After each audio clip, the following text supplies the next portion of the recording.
Hello, Louisville. Guess who's coming to dinner?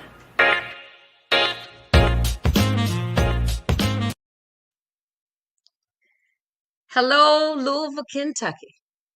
Hello, USA. Hello, bonsoir, Paris. C'est moi. I'm your host, Janice Carter Miller. Welcome to Guess Who's Coming to Dinner. Oh, today is a special day. You know, I was reminded today of something that I'm going to share with you a little later on about. This is National Poetry Month. This is National Jazz Appreciation Month. All right now. But today, April 12th, is a day that I am going to introduce to some and to present to others the hardest working woman in Louisville, Kentucky. That would be my girlfriend, Ruby Hat. What's up, Miss Ruby?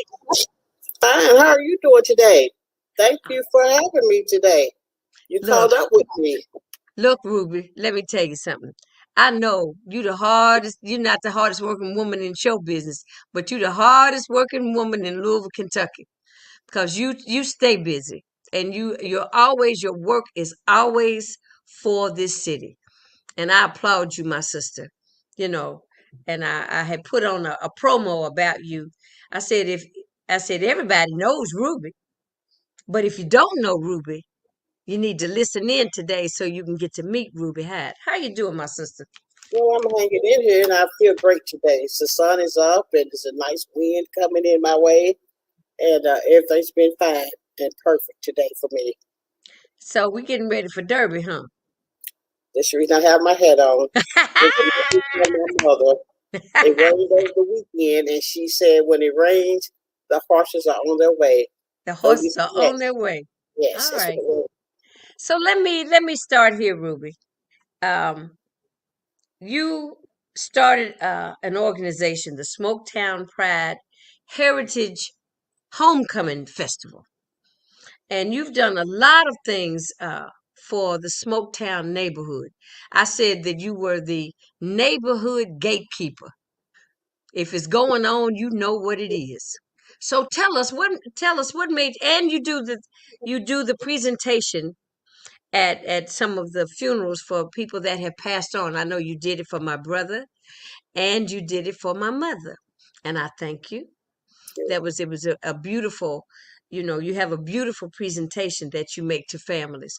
So tell us about Smoketown Heritage and tell us how you got involved and what inspired you to make that happen. Well, initially, I am from Smoketown, and my primitive years were Smoketown. I went to Catholic school in Smoketown. Mm-hmm.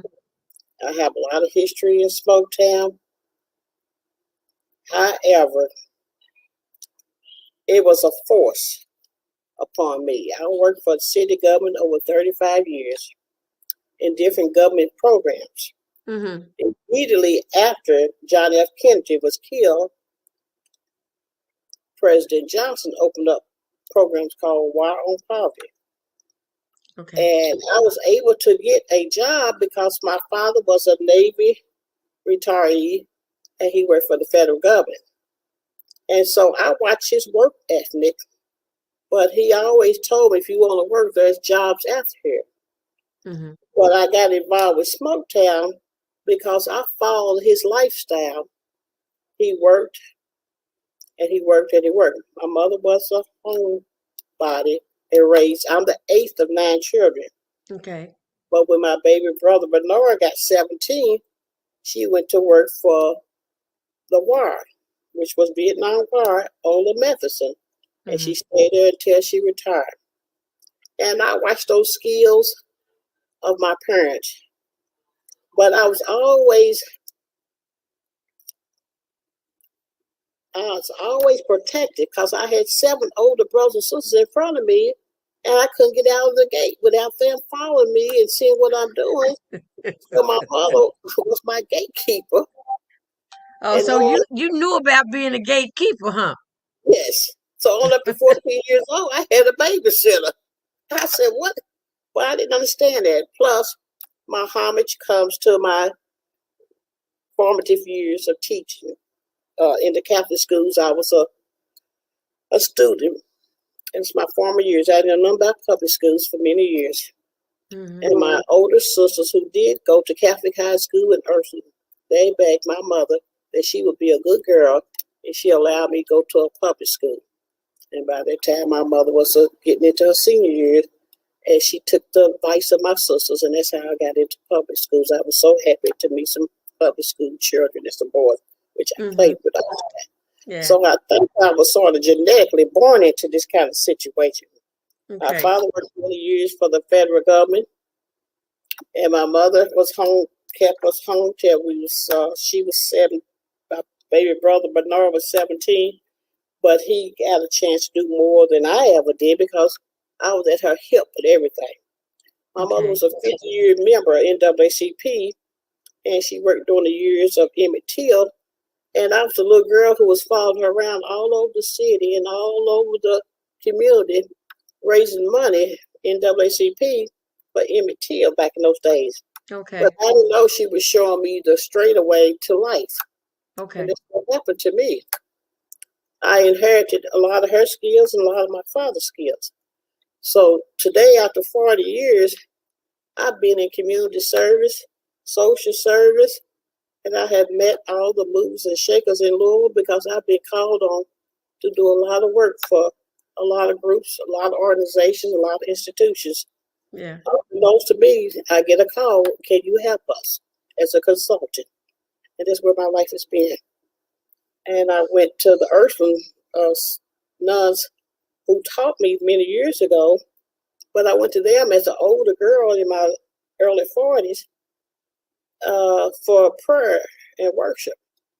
And unbeknownst to me, I was taken overseas on a trip for 15 days through one of my older sisters who was a world traveler. And I seen a new life. I seen a new evolution in me. And when I came back home, I went to Europe, Spain, Germany, Italy, and Paris for 15 days. And she said, you the baby of the family. You did all you could do. We've hovered over you. So we want you to see what's life going on outside of Louisville, Kentucky. And from that was wonderful. That's a wonderful experience. And so my Smoketown roots, the city called me to do a program in Smoketown. Mm-hmm. I over-exceeded that program. Then they transferred me to California neighborhood. And California was in the midst of a revitalization. Mm-hmm. But I was there to do youth employment for the 16 to 25 years of age. I over-exceeded in that. Then the late Jesse Linton, the late Fannie Purvis, and Mrs. Minnie Carter is still living today. They put me on the revitalization team. And as what team? What team was that? Revitalization. Okay. Okay, I got you. And from there, the city came up with the first revitalization in the city of Louisville. They called it the Station Park revitalization. But the years went on, and the park they talked about was the 9th Street corridor, which separated Beachy Tiers from Main Street down to Oak Street and brought all the business to South Broadway. And then the 9th Street divide was the history behind all of that. Mm-hmm. That's the first revitalization. But I got 300 jobs out of that for men and women who wanted to work to help build up that project from 9th Street to Oak Street. But it really was the 9th Street divide. Okay. And so I've been moved here, moved there, and I just took it as I learned it. Okay. So now when we went, Miss Ruby took me on a ride so that I could see some of the wonderful things that she's made happen in the community. We went up in Smoketown, and you had something to do with them getting the marker? Oh, yes. Smoketown, I was called upon by retired director of public relations for WLKY, was Miss Laura Bradshaw at that time, and Miss Celeste Lanier, who worked for the governor's office knowing that they had been chair and chairpersons of the Louisville and Jefferson County community uh, programs to identify history in Louisville. I had been to a couple of events to show about the history of slavery and the history of where we come from. Mm-hmm. But they called upon me because I was doing festivals in Smoketown. And I was so grateful. Well, Smoketown wasn't the only place you did festivals. I read you did some other places too. Like where? Where I went to, I did the first festival in Southwick. I did it for class 1963. Newburgh Festival started calling me. It's a Griffithtown and Barrytown started calling me. But I had trained to how to implement those festivals. Right. And so I trained through the Archdiocese of Louisville. Okay. Through the presentation in Captain Spalding colleges because they would put on the spring fling. And one year I taught so much they made me co-chair. Well, I learned how to go to the neighborhoods and bring down some history of how to organize and how to plan a festival, how to fundraise. Okay. And from there, I have to give it back to them. That's how I first learned. Okay. But I always was an advocate. You've always been an advocate. I mean, even now, I know you played some sports, but then you got big time and went down in Chickasaw Park and became the president of the tennis club. That's one of the oldest black tennis clubs in the country, isn't it? Yes, we over 102 years old today. Are you kidding? And I learned up. Yes, I went in there 40 years ago, and we had the men. Everybody's just about to cease. We have one living person, but Chickasaw Park started through Shawnee Park, the white tennis courts, and they came in and helped the little Chickasaw Park out. And Arthur Lloyd Johnson, who traveled to a lot of the tournaments over the years, was our teacher. And I stayed 10 years as president of Chickasaw Park. I have to give kudos to Miss Yolanda Lefford and a lot of them who have gone on because they was my right-hand press secretaries and administrators. You know, that's my sister. Yes. Yes. Yes. And so today, the Duns. Yeah, the Duns. And we got Ruby, the done and everything. So Ruby, so now you got the Smoketown historic marker. Where is that located? It's located as the gateway to Smoketown. It's at Hancock and Broadway. Okay. We are a local, we are a national, we are a state historic neighborhood. We listed in the archives we were listed in the archives in Washington, D.C. And I had to give my head off to Celeste Neer and Laura Bradshaw. Yeah. And also I had to get my head off to work me through the navigation of the city to Miss Shelby Bacon, because I worked under 4 mayors to get my stuff done that I needed for the community. Because when I first went back to Smoketown after being grown and married, everything, it was just like a dark night on me. I had the youth there, but it was so much negativity and so much life had changed, and so generations had changed, and they needed so much everywhere that I stuck my neck out and went forward. I went to Broadway, met every business on Broadway. I went to the black businessmen who had money, and then I even reached out to people who had money that was looking right in our faces, and we didn't know it. And that was the medical campus of downtown Louisville. And when I met with them, the doors flung wide open. The what council? The medical campus, all the hospitals downtown. Oh, the medical council. They had been looking at us every day. They knew this little black community was there. Smoketown has borderline. They start on Broadway north. They go to Fairgrass Creek on the east. On the south, Kentucky Street and I-65 North and Brook Street is our boundaries. Is the boundaries okay? Okay. With the new boundaries, and everybody was getting rehab done and new buildings and new storefronts, WAVE, all in that area. But the neighborhood wasn't getting anything. Was waiting on we was waiting on all these results to come back to see if the neighborhood fitted. I had been working with them since 1985, and they want to do surveys. In one meeting, I stood up and said, "You have surveyed this neighborhood for 30 years. When are you all going to do something?" And I was out of order when I said it, but 2 meetings later, they didn't have demographics, they didn't have logistics, and I had all that information, and I was answering all the questions. And they sent in Chicago consultants from Lakeshore Drive in Chicago, sent in consultants, and I answered all their questions. Well, that was a political standoff because they wanted Smoketown to become another extension of the medical campus downtown. And so I went to all our big boys during that time that were living, and all those who come out of Smoketown who had money and business. And they said, "It's not going to happen. You stand still, and we're going to come in there and we're going to deal with that's the oldest neighborhood that still exists today from the Civil War, where free slaves walked in." And patience and paying off and navigating and networking has paid off today. But we had 3 agendas. We had housing was first. We had housing, we had economic development, and then we had self-development. And that's the part we need, is economic. They need grocery stores in the community today. Right.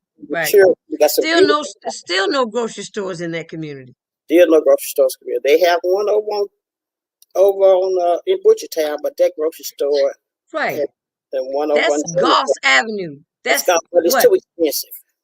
But it's too far. It's too far, too expensive. So we need a grocery store today, and then we need somewhere for the children to go and play instead of the backside of the driveway. Okay. So, but let me ask you this. So what did Grace Hope become? Grace Hope is owned by Jefferson County School Board. Oh, okay. They bought the building, and they train teachers and staff and early childhood teachers. But some new news is ready to come out about them. They're going to engage with the community in about 2 weeks, but I can't announce it there. But they're going to open up the door. Look, when you get ready to break the news, let me know so you can come back on and break the news with us. I sure will. I'll get the grand opening. So Ruby, let me ask you this. So now, you took me to see the marker. You took me down to the California neighborhood and that revitalization program.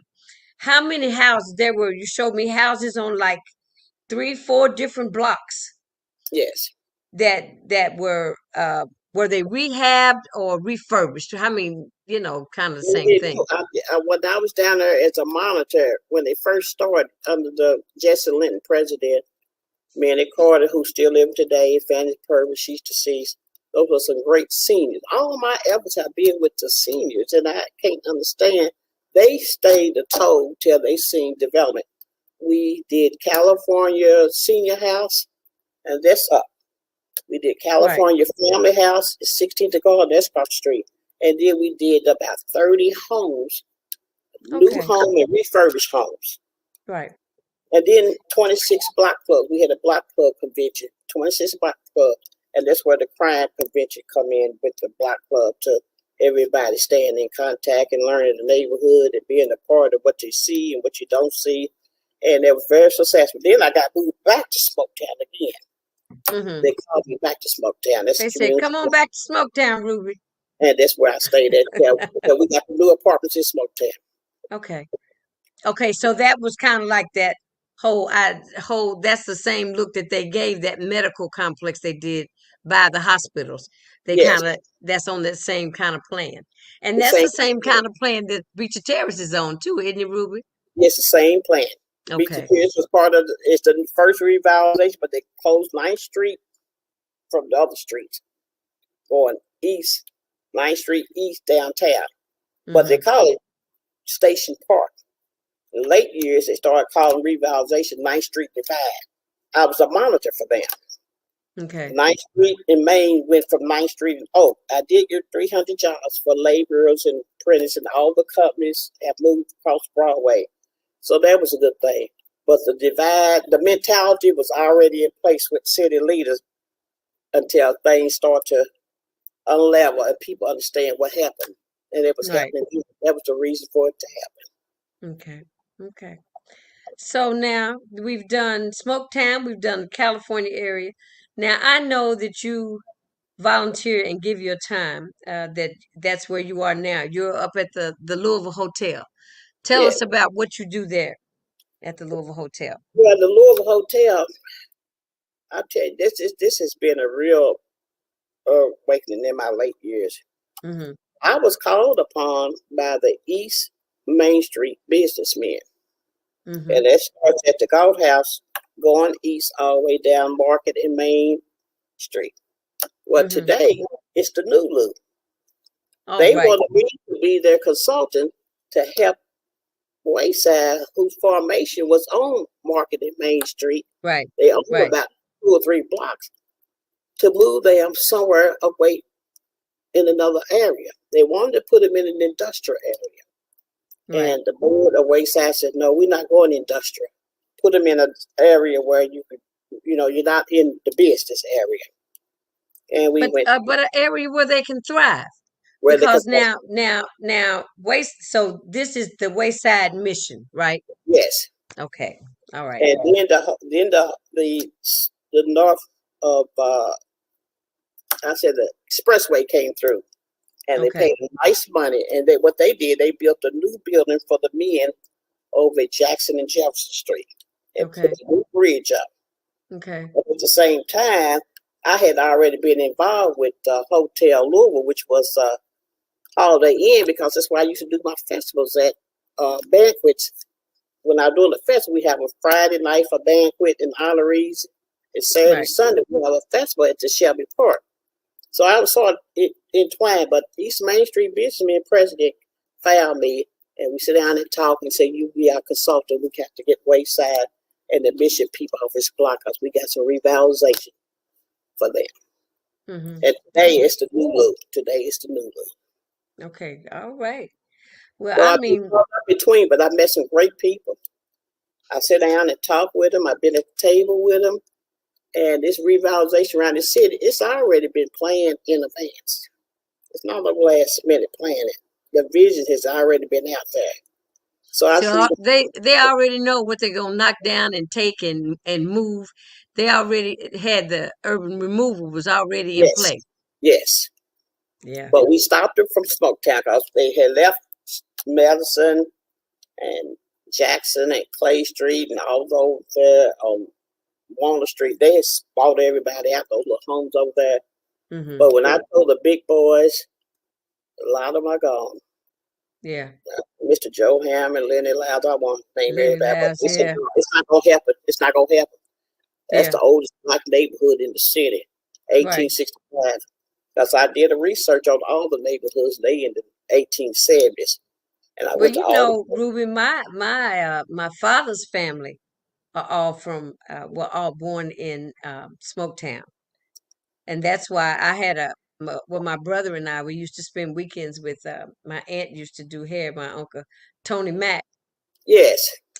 They lived in the East End, and see, I didn't know that there was areas of the city that people couldn't go to, because when we were growing up, that didn't happen. I used to go swim in Shelby Park Pool. Yes. You know what I'm saying? Because we spent the weekends with my aunt Lou and my uncle Tony, and all the Carters were members of Little Flock Baptist Church. Baptist Church, yes, they sure were. And Little Flock is still there, right? Still living, don't you? Don't you have one aunt still living? Yeah, I have one aunt, and I have one aunt and one uncle. Okay. They're Hammonds. I have Margaret Hammond and Charles Hammond. My grandmother married a second time, but all the Carters are gone, are deceased. Mm-hmm. And my Aunt Margaret and my Uncle Charlie out in California, they're still living. Remember the Hammonds? I grew up with Charles and Janice and Tiffany, but his mother is the only living lady that was there at the marker ceremony when they brought the marker. Right. Put it on Hancock and Broadway. She was there at the ceremony. Miss Dorothy Hammond. All right. Still living today. Shout out to you, Aunt Dorothy. Yeah, Aunt Dorothy. I'll make sure she gets to see this. Oh, they do call her Ma. Ma. But That's Ma. they used to call my grandmother Ma. Okay. You know, But that's she's really still living funny today. how, Everybody else is deceased. She's still living today. yeah, yeah, yeah. Well, Ruby, I just want to thank you for giving me your time, because, it's people like you that um, a lot of times, you are unsung. We need to sing your praises and thank you for the work that you've done in the community. So we have to give you your flowers while you're still here. Thank And you. I'll give a shout out, along with that, you have a daughter that has a business right there on Broadway, the Manhattan, who she's doing wonderful things. She's doing the pop-up shop. She got one this Saturday, right? Yeah, she has one this Saturday. Okay, so She has the grand opening in 2 weeks for another okay, program coming up. But I okay. think she's probably part of my limb that fell from my mother to me, and now it's fallen to her. That's all right. That's all And right. You got a wonderful I legacy. support her. You have a wonderful legacy. And I want to tell you, I want to say thank you as being my girlfriend. You've Thank always you. been there. If I can do for you and you can do for me, we've always done that for each other, and I'm really honored to have had you on the show today. Well, there's one piece that I know that you always want to mention, and just tell them the story about being the water girl. Well, the water girl came along. I said I was overprotected by my mother and my brothers and sisters. But by me being the eighth of 9 children, my ninth brother, which was younger than me, 2 years younger, he could go and do anything he wanted to as far as moving around the community. But I could Hmm. only go a couple of blocks. So she would take me over to Presbyterian Center to play, to get into activities. I was in sports. I pitched softball for 5 years. I did sewing. I did fencing. Then the boxes. I got into the boxes. And then Fred Stone asked my mother could I stay there to help the boxers, taking towels and water to the sitting on stage. The stage was on the platform of a regular stage that they use for activities, but they Okay. put 4 poles around the stage, Okay. put duct tape around the stage, and boxes would come and train and put rope all the way around them. So it was 3 girls. And 2 of my deceased. It was Joanne Armstrong and the girl named Rita Davis. We couldn't go far. And then my mother would come back over and get me. But I still said, well, I had an activity. I had fun today. But I didn't know girl 13 and 14 was going all over the community because I couldn't go. Hmm. She was hitting packed down, but I didn't realize it because I had older brothers and sisters keeping an eye on me too. So I grew up under that You were kind of, one of them. You had to be in the house when the street lights came on, huh? yeah, yes, on the porch. I Like had to be on me. the porch. I had to be on the porch. But anyway, today I think about Freddie. His son is with me anytime I need him. Hmm. Fred Jr. and Freddie. But I've tell me spoken who you to were the water girl for. That's what I'm trying to get to. Muhammad Ali and many boxers. Okay. All right. You see a photo back there Right. of me and Muhammad? Right. I was just, but I didn't know he was going to be a famous, great boxer today. But we would jump up and down when he hit somebody. He would wink at us, and we thought he was flirting with us. But Ah, he throw the boxer off, and then the boxer look at us, and then he knock him out. then he knock him out. Girl, that's He funny. knocked him out, and so he just a regular person to be training under Sure. Fred Stone. Right. And he Okay. kept up with me all those years, many years today, even on up till his Lonnie's mother died. And they said the water girl's here from Smoketown, and he brought me to sit with him at any event. I was at the last dinner that he had here in Louisville. I was with him. That was So beautiful. That's beautiful. he was a person of laughter, but when he boxed, he was serious. But then he had a gift for gab. He boxed with his mind Mm-hmm. instead of with his fist, Okay. because he always kept the other opponent off guard, and he would knock him out. All And right. he also, I was upset because the Cure Journal in the media told me many years ago that the story didn't come to Grace Hope Community Center. It went to the big boys who had the money. So I went and investigated through the state and did the archives. Every neighborhood in this community, in this city of Louisville, was listed except Smoketown. And that's the reason I did a holler out for help and for crying that we got to bring this neighborhood alive. And that's when I started the festival. I talked to politicians and businessmen and many people who had funds because the neighborhood didn't have money. We had to help raise money. Right. But when those festivals started, they started 5 to 10,000, 15,000 people. They would call me from across the country, across the state. I was born or raised. I had families in the neighborhood. A marker came, and that's when the history came out. All right. Well, Ruby, I'm going to say thank you, my sister. Thank you. Stay safe. God's blessings to you. You've been blessed.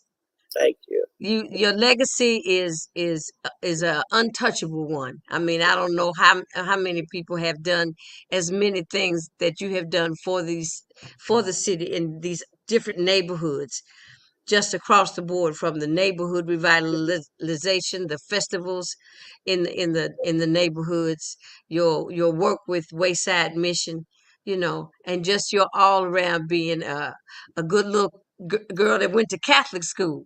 Let me tell you. And this, I'm going to give a shout out to Ursuline Associates, because I know they're watching you.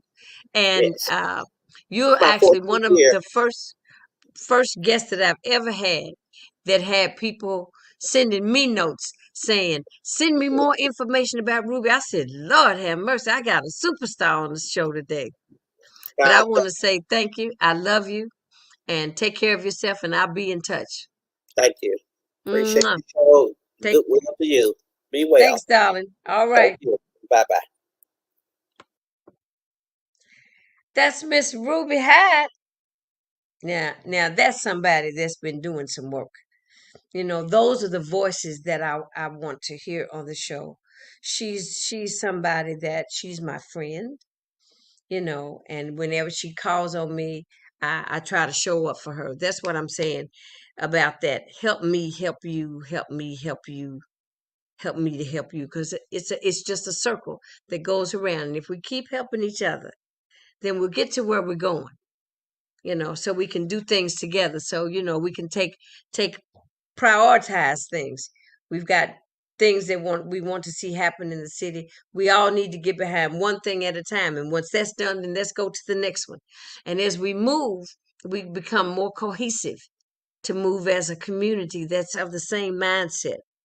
We don't have to be, everybody has to be a chief and no Indians. We've got to have some Indians, but we need to know how to be an Indian. In order to be a chief, you do have to know how to be an Indian. Now, because you are here with me today, and this is going into the 7th month of Guess Who's Coming to Dinner, I thought, in honor of Jazz Appreciation Month, that I would just give you a little something, something that you may enjoy.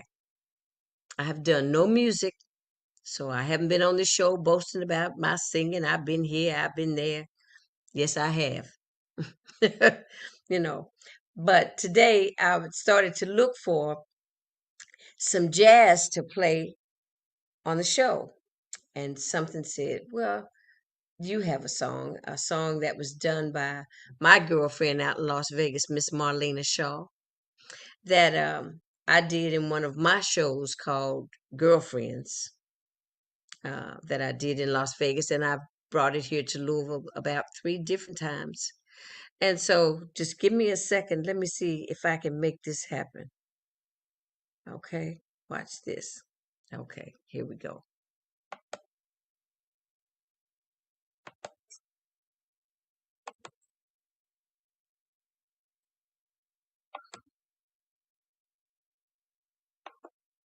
Okay, that didn't work right. Let me do it again. Let's hold on.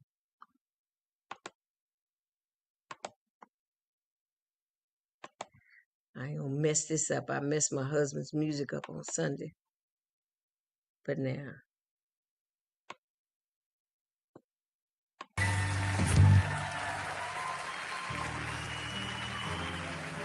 They broke down, didn't they?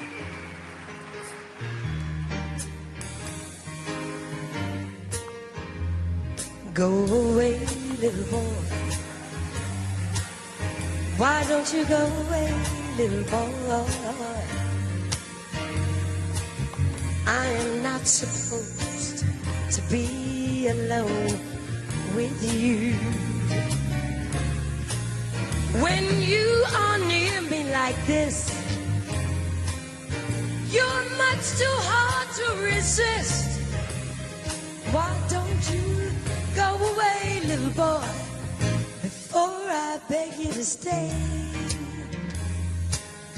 So, baby, are you going looking for a job today? You know, you were here when I left home, and you're still here when I get back.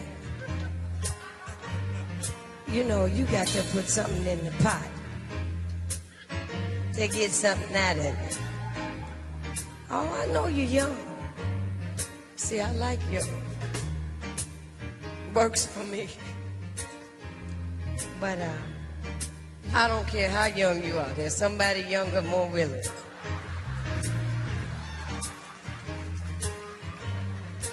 I keep telling them I'm 35. So won't you just stay? Won't you just stay? Please don't go away. Won't you just stay? Don't go away. Okay, that's in tribute to Jazz Appreciation Month from me to you. On that note, it's dinner time. Guess who's coming to dinner? Bon appetit. Enjoy your evening. I'll see you on Friday. On Friday, we have Kentucky's poet laureate. Her name is Miss Crystal Wilkinson. Don't miss it. Come listen to some beautiful poetry. Friday. Guess who's coming to dinner? See ya.